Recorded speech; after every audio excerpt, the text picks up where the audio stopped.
Hello दोस्तों, आज हम chapter 4 linear equation in 2 variables करेंगे। आज से हमने 2 दिन पहले लाइन साइड एंगल्स को ख़त्म किया था 4 और 5 क्वेश्चन के साथ। तो आज हम लीनियर इक्वेशन 2 वेरिएबल्स का इंट्रोडक्शन लाए हैं। तो चलिए शुरू करते हैं। तो देखिए, लीनियर इक्वेशन क्या होता है। लीनियर इक्वेशन होता है जिस एक्सप्रेशन की पावर 1 होती है, लीनियर पॉलिनोमियल की तरह ही। जैसे लीनियर पॉलिनोमियल, मैंने आपको पॉलिनोमियल्स के इंट्रोडक्शन में बताया था कि linear polynomial, quadratic polynomial, cubic polynomial, by quadratic polynomial. और इसमें जो लीनियर पॉलिनोमियल है उसकी पावर हमेशा 1 रहती है, उसकी पावर हमेशा रहती है 1। जैसे ax plus B is equal to 0 ऐसे। और जो क्वाड्रेटिक पॉलिनोमियल होता है उसकी पावर 2 रहती है, ax square plus B X plus C is equal to 0। ठीक है। और वैसी लीनियर इक्वेशन भी है, उसकी भी पावर हमेशा 1 रहती है। लेकिन लीनियर इक्वेशन लीनियर पॉलिनोमियल में अंतर है, और क्वाड्रेटिक पॉलिनोमियल क्वाड्रेटिक इक्वेशन में भी अंतर है, बहुत अंतर है। ये अंतर मैं आपको कुछ दिन बाद बताऊँगा। ठीक है। तो चलिए अभी जानते हैं लीनियर इक्वेशन। तो लीनियर इक्वेशन जिसकी पावर हमेशा 1 रहती है, और हमने 7th और 8th में पढ़ा है linear equation in 1 variable. Linear equation in 1 variable जो है, और इसमें जो आप ये फॉर्म देख रहे हैं ए एक्स प्लस बी, ये जो ए है ये एक्स का कोएफिशिएंट और बी है जो एक कांस्टेंट टर्म है। ठीक है। और जो इसमें x है वो वेरिएबल है।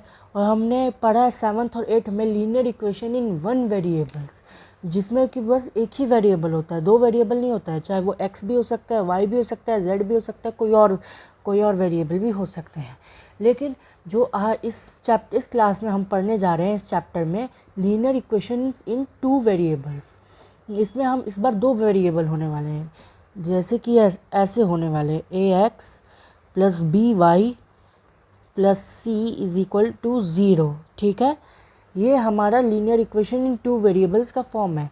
ये जो फॉर्म था ये लीनियर इक्वेशन इन 1 वेरिएबल का फॉर्म था, और ये है लीनियर इक्वेशन इन 2 वेरिएबल्स का form, ax plus b y is equal to 0। तो जो देखिए यहाँ पर हमारे 2 वेरिएबल्स है x और y। ठीक है। और इसमें ये भी बात है कि इसमें दोनों की वैल्यू निकल सकते हैं, लेकिन इसमें कुछ एस्टिमेटिंग रूल भी होते हैं। जैसे कि अगर हम x की वैल्यू को 0 मान लें तो हमारी y की वैल्यू भी निकल जाएगी, और x की वैल्यू को 1 मान लें तो हमारी y की वैल्यू फिर से निकल जाएगी। ठीक है।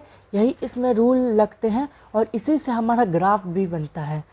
जो होता है कोऑर्डिनेट ज्योमेट्री, उसमें आपने कार्टेशियन सिस्टम तो हमने 8th में पढ़ा ही है, कार्टेशियन प्लेन। उसी में हमारा क्वाड्रेंट होता है, 4 क्वाड्रेंट, उसी में हमने ये सब भी पढ़ा है, जिसमें दो एक एबिसिस का होता है और एक ऑर्डिनेट होता है। ठीक है। यही है इसमें, और कुछ नहीं है, यही इसका फॉर्म बताना था। तो दोस्तों आता है अब solution of a linear equation, जो हम एक्सरसाइज 4.1 हम कल करेंगे। ठीक है। तो solution of a linear equation में क्या है, जब हम लीनियर इक्वेशन को सॉल्व करते हैं। ठीक है। जैसे कि एग्जाम्पल लेके बता दे रहा हूँ। एग्जाम्पल मैं एक ले रहा हूँ इस वाले का ही। इसमें जो defined different solution of the equation x plus 2y is equal to 6। ठीक है। तो देखिए, जैसे कि equation x plus 2y is equal to 6। ठीक है। इसमें कोई कांस्टेंट टर्म नहीं है। ठीक है। इसमें कोई कांस्टेंट टर्म नहीं है, इसमें बस यही है और यही है, 2 टर्म है। लेकिन तब भी ये लीनियर इक्वेशन 2 वेरिएबल्स है, क्योंकि इसमें 2 वेरिएबल दिए गए हैं और इक्वेशन में इसके 6 है। तो यहाँ पर देखिए, यहाँ पर 2 वेरिएबल दिए गए। अगर हम x की वैल्यू को कुछ मान ले तो इसमें हमारी y की वैल्यू भी निकल जाएगी, और अगर हम y की वैल्यू को कुछ मान ले तो x की वैल्यू निकल जाएगी। ठीक है। तो अभी हम इसमें x की वैल्यू को हम अगर इफ़ यहाँ पे लिखेंगे if x is equal to 0, then तो यहाँ पे से हम सॉल्यूशन को शुरू कर देंगे। 0 plus 2y is equal to 6। तो ये हो जाएगा 2y इज इक्वल टू 6। तो ये हो जाएगा y, तब 2 यहाँ चला जाएगा तो ये हो जाएगा y इज इक्वल टू 6/2। तो आ गया y इज इक्वल टू 3। ठीक है। तो हमारी x इज इक्वल टू 0 और y इज इक्वल टू 3। ठीक है। ये है हमारा पहला। और अगर मैं ले लूँ if x is equal to 1, तो 1 plus 2y is equal to 6। तो ये हो जाएगा 2y, वो ये 1 प्लस का तो यहाँ पे चला जाएगा तो माइनस, तो वो 2y is equal to 6 minus 1, तो 2y इज इक्वल टू 5, तो y इज इक्वल टू 5/2, तो y इज इक्वल टू 2.5। ठीक है, तो y हमारी आ गया 2.5, तो x इज इक्वल टू 1 और y इज इक्वल टू 2.5। ठीक है, और ये जो लीनियर इक्वेशन इन टू वेरिएबल्स है, इसमें हमारी अनंत वैल्यू निकल सकती है। Infinite value can be find in linear equation in two variables. ठीक है, इसमें हमारी अनंत वैल्यू निकल सकती है। इसमें कोई लिमिट नहीं है कि हमें बस इतनी वैल्यू निकालनी है या कितनी वैल्यू निकालनी है। इसमें हमारी जितनी हम चाहे उतनी वैल्यू हम इसमें निकाल सकते हैं। ठीक है, और जैसे कि मैं x की वैल्यू को 2 ले लूँ, x इज इक्वल टू 2, तो ये हो जाएगा 2 + 2y इज इक्वल टू 6, तो 2y is equal to 6 minus 2, तो 2y इज इक्वल टू 4, तो ये हो जाएगा y इज इक्वल टू 4/2, तो y इज इक्वल टू 2, तो x इज इक्वल टू 2 और y इज इक्वल टू 2। ठीक है, तो x और y दोनों की वैल्यू 2 है। और वैसे अगर 3 मान लूँगा तो उसकी भी निकल जाएगी, 4 मान लूँगा तो उसकी भी निकल जाएगी, 5 मान लूँगा तो उसकी भी निकल जाएगी। ठीक है, ऐसी ही है ये, ऐसी एक ग्रोथ होते जाता है इसका। ठीक है, और वैसे ये इसकी वैल्यू को हम ऐसे भी रख सकते हैं कि इसे जो आपने पढ़ा है 8th में डायरेक्ट एंड इन्वर्स वेरिएशन, हम ऐसे में इसको रख सकते हैं। जैसे कि हमारी पहली क्या निकली थी, 0